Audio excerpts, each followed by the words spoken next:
Frères et sœurs, mes bien-aimés enfants en Christ, en tant que votre Père spirituel, revêtu du manteau sacré du successeur de Saint-Pierre, je me tiens devant vous avec un cœur embrasé par l'amour de notre Sauveur, Jésus-Christ, et un ardent désir de vous guider dans l'étreinte radieuse de la miséricorde infinie de Dieu. L'Esprit Saint nous a réunis en ce moment sacré, non par hasard, mais par la providence divine, pour affronter un défi aussi ancien que l'humanité, mais toujours urgent pour nos âmes. Les 7 péchés capitaux, l'orgueil, l'envie, la colère, la paresse, l'avarice, la luxure et la gourmandise. Ce ne sont pas de simples faiblesses, mais de lourdes chaînes qui entravent le cœur, nous éloignant de la lumière de la grâce de Dieu et nous plongeant dans les ténèbres de la désolation spirituelle. Pourtant, prenez courage, mes enfants, car par la puissance de la grâce de Dieu, l'intercession de la bienheureuse Vierge Marie et la pratique des vertus saintes, nous pouvons briser ces chaînes et marcher avec audace dans la liberté de l'amour rédempteur du Christ. Je vous appelle, chacun d'entre vous, à écouter ce message, à vous lever comme des guerriers de la foi et à transformer vos vies en autels vivants où la gloire de Dieu rayonne dans un monde assoiffé de sa vérité. Avant d'entreprendre ce voyage sacré, je vous invite à partager votre nom et votre lieu de résidence dans les commentaires ci-dessous. Cet acte simple tisse votre âme dans la tapisserie vibrante de l'Église universelle, vous unissant à d'innombrables frères et sœurs qui cherchent à vaincre le péché et à vivre pour la gloire de Dieu. En partageant, vous proclamez votre place dans cette communion mondiale de la foi, une famille unie par l'Esprit Saint à travers toutes les nations et toutes les langues. Que la paix du Christ, notre Sauveur, nous enveloppe alors que nous entrons dans ce dialogue saint, nos cœurs élevés vers le trône de la grâce céleste. Permettez-moi de commencer par une histoire qui s'est gravée de manière indélébile dans mon cœur, un témoignage du pouvoir transformateur de la miséricorde de Dieu. Lors d'une visite dans une humble paroisse à Florence, j'ai rencontré une femme nommée Clara, dont les yeux larmoyants et la voix tremblante révélaient une âme accablée par le poids du péché. Pendant des années, l'orgueil et l'envie avaient pris racine dans son cœur, empoisonnant ses relations et ternissant la lumière de sa foi. Elle m'a confié que sa quête incessante de statut et de richesse avait laissé son esprit vide, sa famille brisée par la discorde et son âme éloignée de Dieu. Pourtant, dans le silence de la chapelle de sa paroisse, agenouillée devant le Saint-Sacrement, Clara a trouvé du réconfort par une prière fervente et le sacrement de la réconciliation. Elle a redécouvert les vertus qui mènent à Dieu.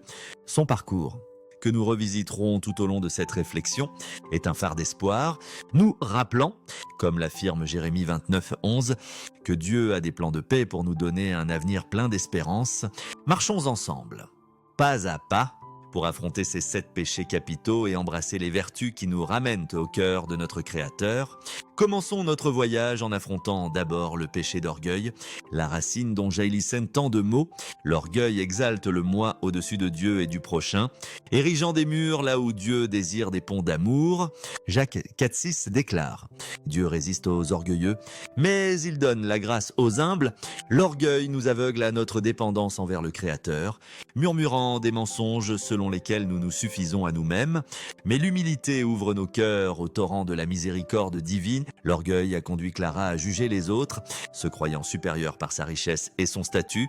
Pourtant, à travers le sacrement de la réconciliation, elle a appris à voir les autres comme Dieu les voit, des enfants bien-aimés, chacun portant son image divine. Je me souviens qu'elle a partagé comment servir les pauvres dans sa paroisse, en distribuant de la nourriture aux affamés, a humilié son cœur. Cet acte de service, comme nous y exhorte Philippiens 2:3, lui a appris à estimer les autres au-dessus d'elle-même, la transformant d'une juge en une servante. Mes enfants, l'orgueil est un voleur qui dérobe la joie de la communion avec Dieu, mais l'humilité nous restaure dans son étreinte. Choisirez-vous d'être des maîtres ou des serviteurs? Entourez-vous de ceux qui incarnent l'humilité, car leur exemple vous guidera comme des étoiles dans la nuit. Créez un espace sacré dans votre maison, un coin tranquille orné d'un crucifix, d'un chapelet et d'une bougie, où vous pourrez prier quotidiennement pour l'humilité. La transformation de Clara a commencé dans un tel espace, où elle s'agenouillait chaque matin, demandant à Dieu d'adoucir son cœur. Lisez la parole de Dieu, laissant des passages comme Matthieu 23:12, qui promet que les humbles seront élevés. Façonnez votre âme. Lors de ma visite à Florence, j'ai vu Clara agenouillée devant le Saint-Sacrement, les mains jointes en prière. cherchant la grâce de placer les autres en premier. Son exemple nous appelle à examiner nos cœurs. Cherchons-nous la gloire pour nous-mêmes? Où élevons-nous les autres? L'humilité n'est pas une faiblesse, mais une force enracinée dans la croix du Christ, qui s'est humilié pour nous sauver, comme le révèle Philippiens 2:8. Commencez chaque jour par une prière d'abandon, peut-être en répétant le psaume 51:10, « Crée en moi un cœur pur ». Ô Dieu, joignez-vous à votre paroisse dans des actes de service, nourrir les affamés. Visiter les malades, comme l'a fait Clara, car ces actes, comme l'enseigne Matthieu 25:40, sont faits à Christ lui-même. Que l'humilité soit votre bouclier contre l'attrait de l'orgueil, car, comme nous le rappelle Proverbe 11:2, avec l'humilité vient la sagesse. L'envie, le deuxième péché, est un venin qui s'envenime dans l'âme, convoitant ce que possèdent les autres et nous privant de la paix que Dieu veut pour nous. Proverbes 14:30 affirme « Un cœur en paix donne vie au corps ». Mais l'envie pourrit les os, l'envie nous pousse à comparer nos vies à celles des autres, engendrant insatisfaction et ressentiment, mais la gratitude transforme notre regard, révélant l'abondance des dons de Dieu à chaque instant. Philippiens 4:6-7 nous invite « Ne vous inquiétez de rien, mais en toute chose, par la prière et la supplication avec des actions de grâce, faites connaître à Dieu vos demandes, et la paix de Dieu gardera vos cœurs. » L'envie de Clara pour la prospérité des autres la consumait, la conduisant à ressentir du ressentiment envers ceux qui semblaient avoir plus de richesse, de succès ou de bonheur. Pourtant, elle a commencé une pratique simple. Chaque matin, elle remerciait Dieu pour 3 bénédictions. L'amour de sa famille, sa foi, le don d'un nouveau jour. Cette gratitude, comme nous y exhorte Colossiens 3:15, a permis à la paix du Christ de régner dans son cœur, dissipant les ténèbres de l'envie. Mes enfants, l'envie construit une prison de mécontentement, mais la gratitude ouvre la porte à la joie divine. Vous concentrerez-vous sur ce qui vous manque? Ou rendrez-vous grâce pour ce que vous avez? Commencez chaque jour en énumérant 3 dons de Dieu, peut-être dans un journal tenu près de votre autel familial, orné d'une icône de la Bienheureuse Vierge. Priez le chapelet, offrant chaque dizaine pour la gratitude, et laissez le psaume 104 vous guider. Entrez dans ces portes avec des actions de grâce et dans ces parvis avec des louanges. La pratique de gratitude de Clara a non seulement restauré sa paix, mais a inspiré ses enfants à se joindre à elle dans la prière, créant un effet d'entraînement de foi qui a transformé leur foyer. Lors de ma visite à Florence, j'ai vu sa famille réunie autour d'une table éclairée par des bougies, rendant grâce pour la provision de Dieu, leur voix s'élevant en harmonie, comme nous l'ordonne 1 Thessaloniciens 5:18, de rendre grâce en toutes circonstances. La gratitude est une flamme qui consume les épines de l'envie, illuminant la beauté du plan de Dieu pour chacun de nous. Considérez les lys des champs, comme l'enseigne Matthieu 6:28, qui ne peinent ni ne filent, mais sont vêtus de splendeur par la main de Dieu. Commencez chaque soir en réfléchissant aux bénédictions de Dieu, peut-être en priant le psaume 136, qui répète « Sa miséricorde est éternelle ». Partagez votre gratitude avec les autres, écrivez une note de remerciement. Appelez un ami ou faites du bénévolat dans votre paroisse, comme l'a fait Clara lorsqu'elle a organisé un repas d'action de grâce pour les nécessiteux. Résonnant avec Luc 6:38, qui promet que donner conduit à une abondance débordante. La colère, le 3e péché, enflamme le cœur de rage, nous poussant vers la vengeance plutôt que vers la justice qui appartient à Dieu seul. Le psaume 37:8 ordonne « Refrénez votre colère et abandonnez la fureur. Ne vous inquiétez pas, cela ne mène qu'au mal. La colère est la prérogative de Dieu, comme l'affirme Romains 12:19. À moi la vengeance. Je rendrai, dit le Seigneur. Lorsqu'on nous fait du tort, nous devons confier la justice à Dieu et embrasser la patience. La vertu qui guérit la division et restaure la paix.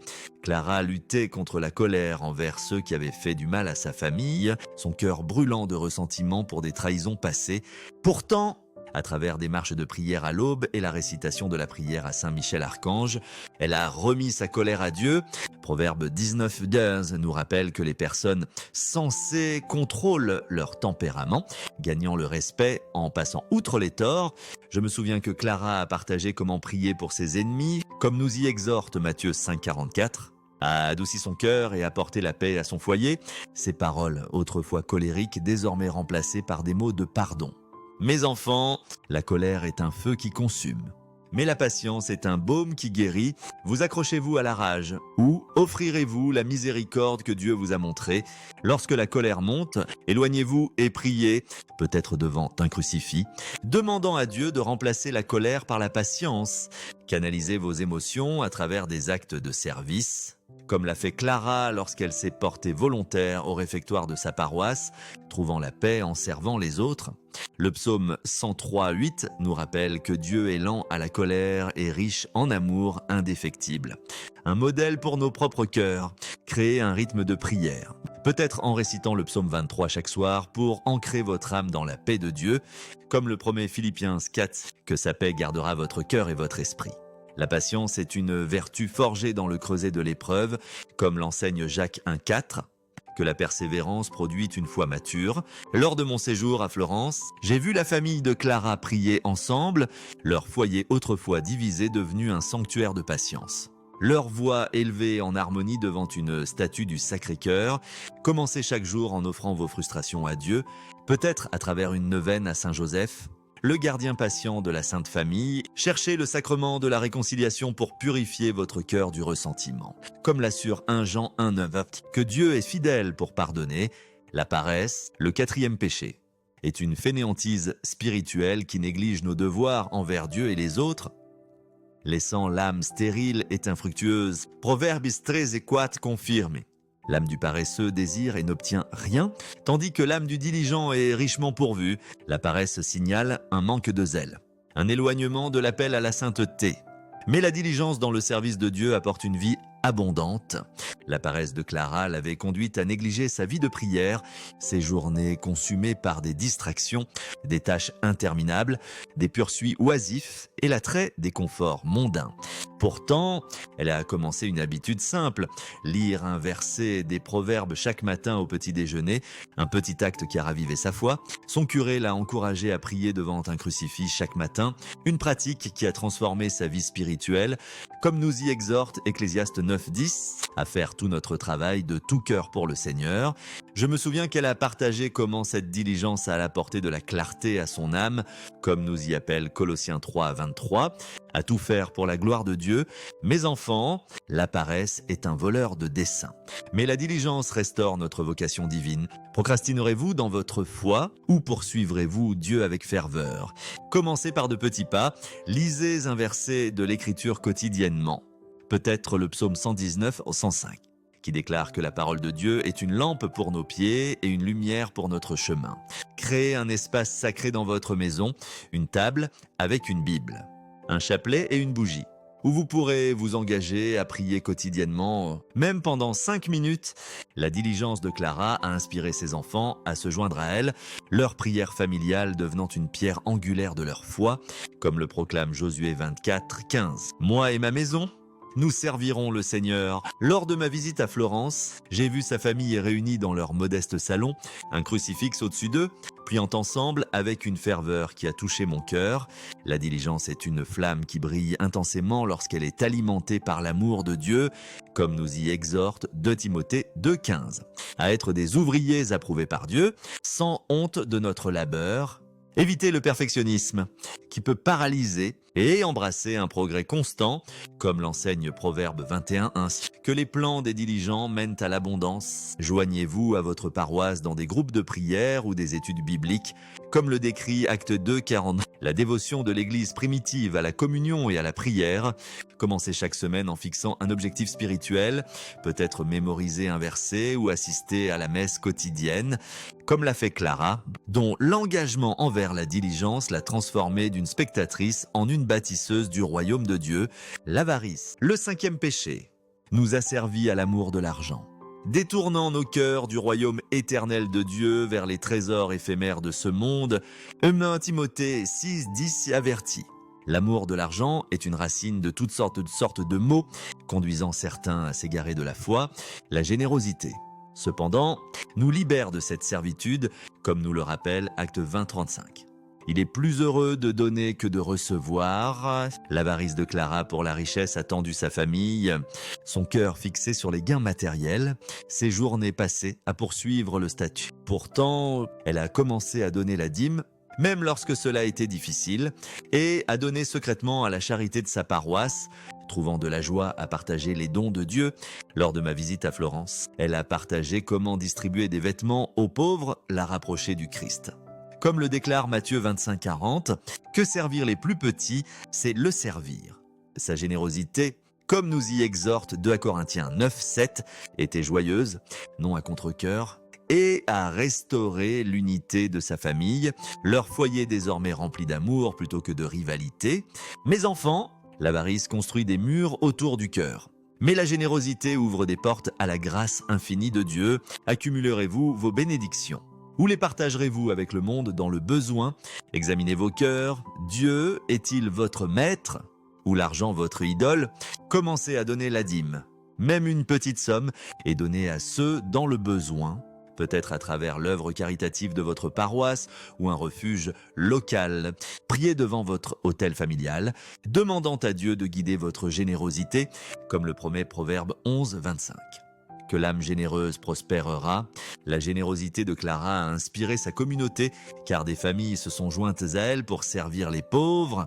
Leurs efforts collectifs résonnant avec Luc 6:38, qui assure que donner conduit à une abondance débordante.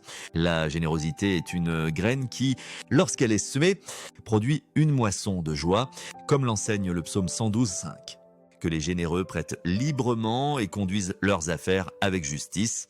Lors de mon séjour à Florence, j'ai vu la paroisse de Clara transformée par son exemple, car les voisins ont commencé à partager des ressources, leur unité étant un témoignage de 1 Jean 3:17, qui demande comment l'amour de Dieu demeure en nous si nous fermons nos cœurs aux nécessiteux. Commencez chaque mois en choisissant un acte de générosité, faites un don à une œuvre caritative, aidez un voisin ou faites du bénévolat, comme l'a fait Clara, dont les actions ont inspiré ses enfants à donner également. Priez le chapelet de la divine miséricorde, l'offrant pour la grâce de donner librement, et que votre générosité soit une lumière. La luxure, le 6e péché, souillez le cœur, transformant le don sacré du désir en un outil de péché qui nous sépare de la pureté de Dieu. Matthieu 5:28 déclare « Quiconque regarde une femme avec convoitise a déjà commis l'adultère dans son cœur. La chasteté purifie nos désirs, les alignant sur la sainte volonté de Dieu et restaurant la dignité de nos corps comme temple de l'Esprit Saint. » Clara a lutté contre la luxure en supprimant les médias tentances, films, réseaux sociaux et émissions qui suscitaient des pensées impures de son foyer. Elle priait le chapelet quotidiennement, offrant chaque mystère pour la pureté, comme nous l'instruit Galates 5:16. Marchez selon l'esprit et vous n'accomplirez pas les désirs de la chair. Elle a également utilisé Covenantize, un programme qui l'a aidé à rester responsable en surveillant son activité en ligne, comme le demande le psaume 119:9. Comment un jeune peut-il garder son chemin pur en vivant selon ta parole?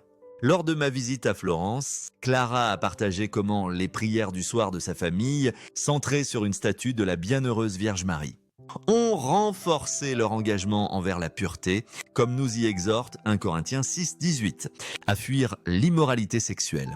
Mes enfants, la luxure obscurcit l'âme de ténèbres, mais la chasteté restaure sa clarté. Reflétant la lumière du Christ, vous livrerez-vous à la tentation ou chercherez-vous la sainteté à laquelle Dieu vous appelle? Créez un espace sacré dans votre maison, libre de distractions.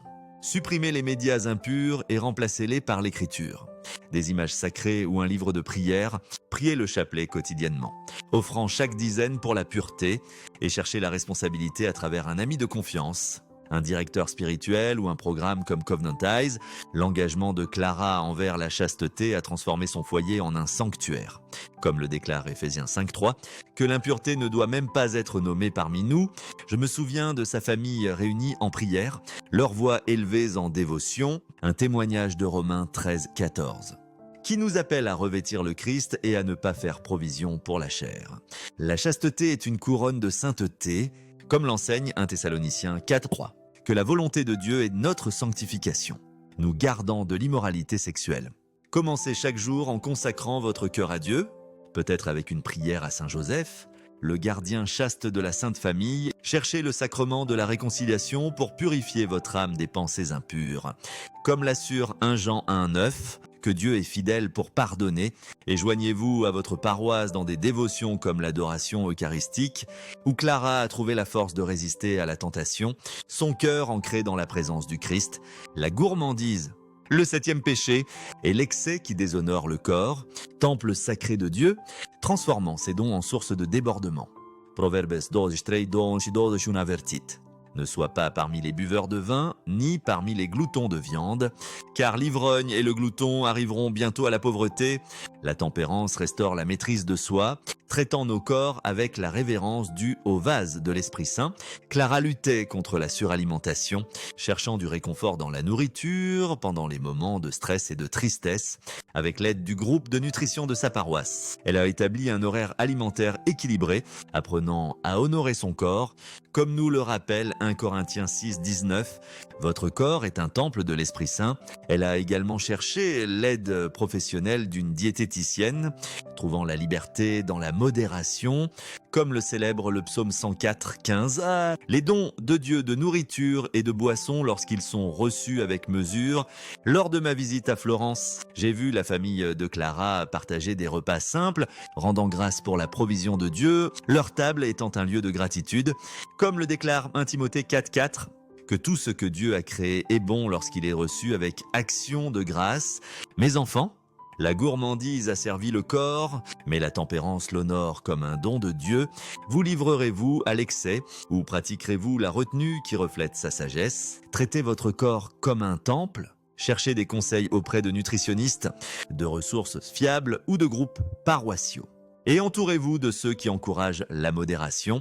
Priez avant chaque repas, rendant grâce, comme nous y exhorte Colossiens 3, 17, à tout faire au nom du Christ. Pour des luttes graves comme les troubles alimentaires ou les addictions, cherchez une aide professionnelle, comme nous le rappelle Proverbe 15, 22, que les plans réussissent avec de nombreux conseillers. La tempérance de Clara a inspiré sa communauté, car des familles se sont jointes à elle dans des pratiques saines. Leur repas partagé résonnant avec Romains 12, 1, qui nous appelle à offrir nos corps comme des sacrifices vivants, sens et agréables à Dieu. La tempérance est une vertu qui apporte l'équilibre, comme l'enseigne Ecclésiaste 3, 1. Qu'il y a un temps pour tout sous le ciel. Commencez chaque semaine en fixant un objectif de modération. Peut-être limiter les sucreries, réduire l'alcool ou jeûner 1 fois par semaine, comme l'a fait Clara, dont la discipline a renforcé sa foi. Joignez-vous à votre paroisse dans des actes de charité, comme nourrir les affamés. Ce que Clara a trouvé l'a aidé à apprécier plus profondément les dons de Dieu. Lors de mon séjour à Florence, j'ai vu sa paroisse organiser un jardin communautaire, dont la récolte était partagée avec les pauvres avéris. Un témoignage de Matthieu 25, 35, où le Christ dit « J'avais faim, et vous m'avez donné à manger, mes bien-aimés enfants ». La bataille contre ces 7 péchés capitaux est un appel sacré à la sainteté, une convocation à vivre comme disciples du Christ dans un monde désespéré par l'amour de Dieu. Combattez l'orgueil par l'humilité, l'envie par la gratitude, la colère par la patience, la paresse par la diligence, l'avarice par la générosité. La luxure par la chasteté et la gourmandise par la tempérance.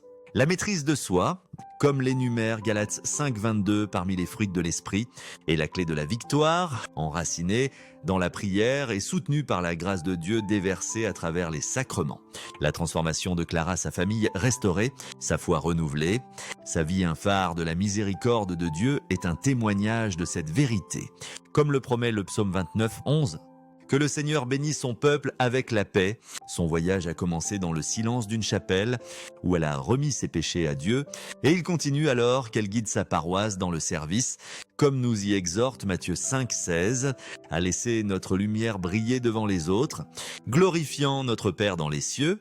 J'ai besoin de vous, chacun de vous, pour vivre ces vertus avec courage et conviction. Créez un espace sacré dans votre maison, une table ornée d'un crucifix, d'un chapelet, d'une bougie et d'une image de la Bienheureuse Vierge, où vous pourrez prier quotidiennement, comme le compare le psaume 141 de nos prières à l'encens s'élevant devant le trône de Dieu. Joignez-vous à votre paroisse dans des groupes de prière, des études bibliques et des actes de charité, comme le décrit Actes 2,42, la dévotion de l'Église primitive à la communion, à la prière et au partage du pain.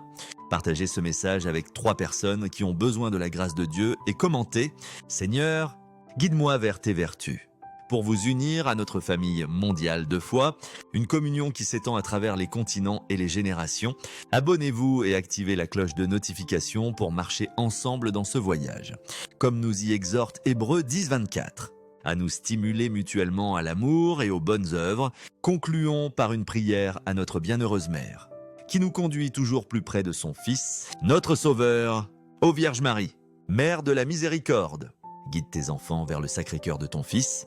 Jésus-Christ, intercède pour nous, afin que nous surmontions l'orgueil par l'humilité, l'envie par la gratitude, la colère par la patience, la paresse par la diligence, l'avarice par la générosité, la luxure par la chasteté et la gourmandise par la tempérance. Accorde-nous la grâce de la maîtrise de soi, afin que nous brillions comme des lumières de l'amour de Dieu dans un monde obscurci. Aide-nous à construire un héritage de sainteté, transmettant la flamme de la foi aux générations encore à naître, que nos prières s'élèvent au trône de ton Fils, unis au sein, et que sa grâce transforme nos vies pour sa gloire éternelle. Amen. Mes enfants, vivez ce message avec ferveur et joie, que vos vertus soient un phare d'espoir, un bouclier de foi et un héritage de sainteté qui transforme le monde. Diffusez cette vérité à ceux qui ont soif de la miséricorde de Dieu, et que la bénédiction de Dieu Tout-Puissant Père, Fils et Esprit Saint descendent sur vous, vos familles et vos communautés, maintenant et pour toujours. Amen.